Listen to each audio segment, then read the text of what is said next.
Dad's at the microphone. Higher? Say testing. Yeah. Let me see it here.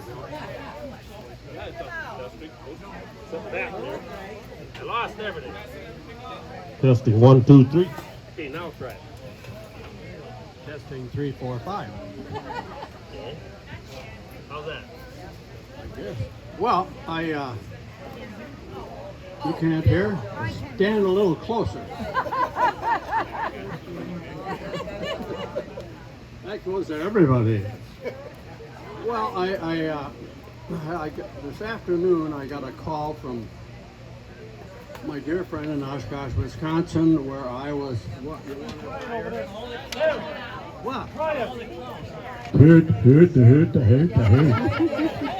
Okay. Well, I hate to mince my words, but I'm going to do it again.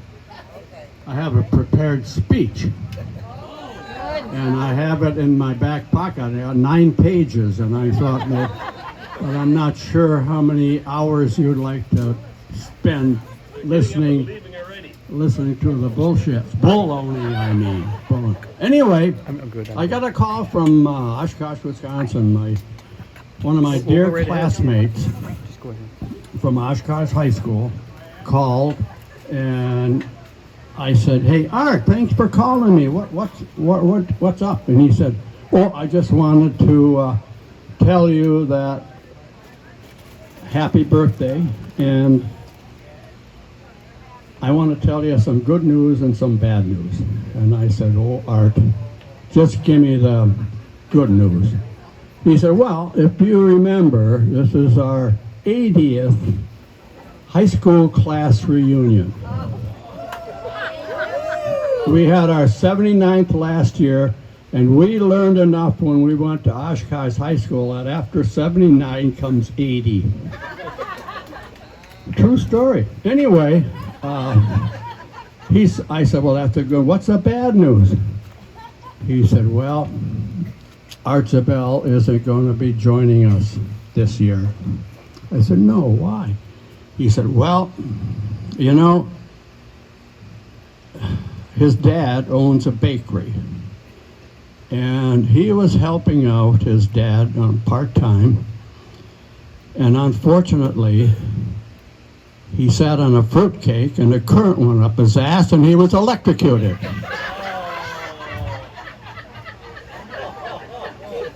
Is that bad? No, being honest.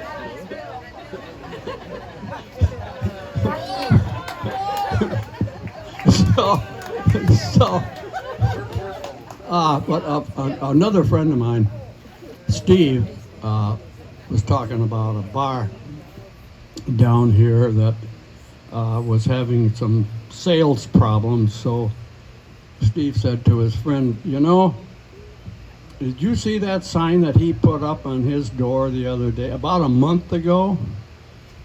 And it said, 'Buy 2 drinks and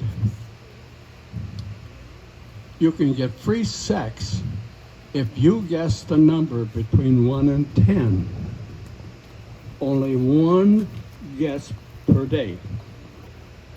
So he said to his buddy, "You know, that is a damn scam.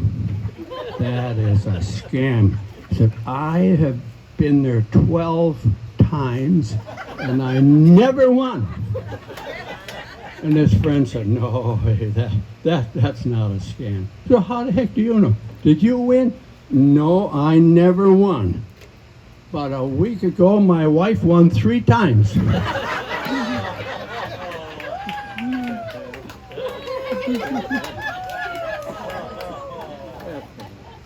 No, this is a true story. If I can remember every bit of it.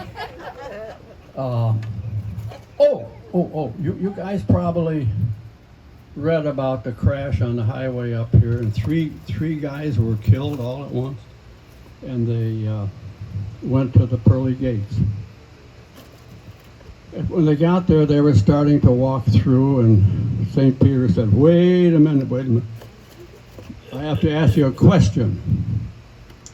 I said, "Okay, well, number one, you come up here." He said, "Okay, have you ever committed adultery? He said, oh, no, never, never, 50 years, never committed adultery. I'm true as the driven snow. He said, okay, that's wonderful. He said, you see that Cadillac, convertible Cadillac over there? You get in that and you can drive around heaven as long as you want. Number 2, get up here.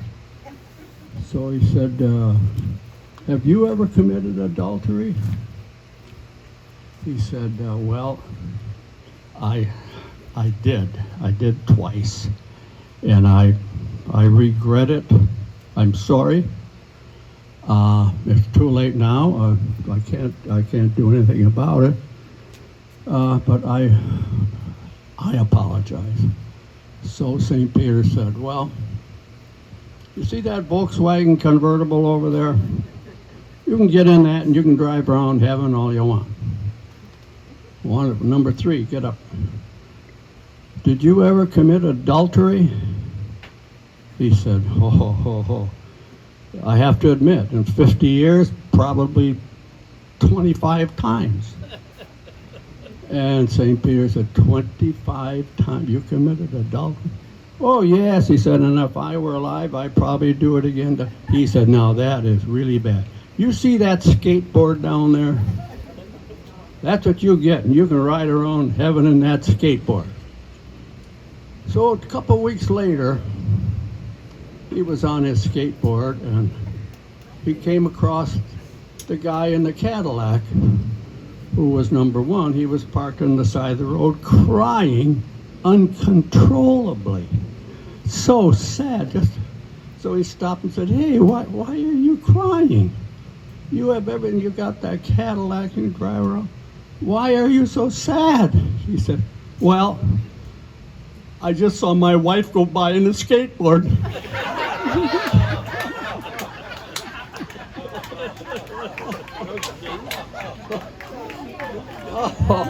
And thinking of committing adultery. Not me. But last summer I was. I belonged to the Spring Creek Congregational Church for a long time. And I was standing out in front of the church, and our pastor did not own an automobile. We didn't pay him enough to buy a car, so he rode a bicycle. And he rode everywhere and got along very well. So I was in the parking lot ready to go into the service, and I saw him walking down the road. I thought, well, I'll wait for him, and what's rather weird that he's walking. So he came up and I said, Pastor, he said, I said, how come you're walking down the road? You're walking. Where's your bicycle? He said, he said, I don't know where it is. He said, I lost it. I don't know if somebody stole it, but I can't find it. I can't find it. And I said, well, you're going to be talking to the members this morning. Ask them if they have a spare bicycle, and maybe I'll get. He said, I'm going to do that. I'm also going to speak about the 10 Commandments. He said, for instance, you shall not steal.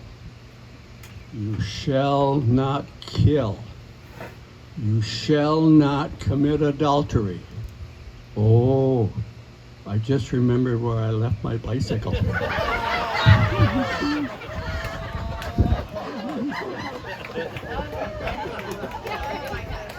I just have a little one about the guy that came home from work one day and he heard his wife screaming and hollering, and he found her in the bathtub. And she couldn't get out, so he tried to get her out and couldn't.